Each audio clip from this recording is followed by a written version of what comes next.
জয় গুরু, সুপ্রভাত। হরি ওম। ওম অখণ্ড সংহিতা বা অখণ্ড মণ্ডলেশ্বর শ্রী শ্রীমৎ স্বামী স্বরূপানন্দ পরমহংসদেবের অমৃতময় উপদেশবাণী, চতুর্দশ খণ্ড। গুরু কৃপায় বিশ্বাস করো।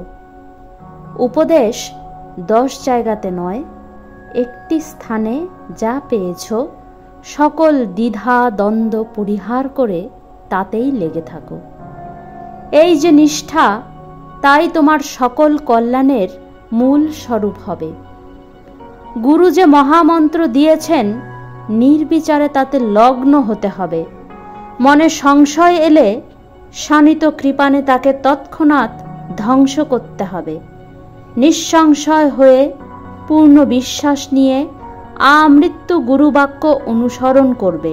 এই সংকল্প নিয়ে ক্রমশ এগিয়ে যাও। ডাইনে বাঁয়ে তাকাবে না, তাকাবে শুধু সম্মুখে। গুরু কৃপাতে বিশ্বাস করো। গুরু কৃপা তোমাকে সকল বিঘ্ন উত্তরণ করিয়ে দেবে, সকল প্রাপ্তব্য পাইয়ে দেবে, ভগবানের নিত্য সেবকে পরিণত করে দেবে। হরি ওম।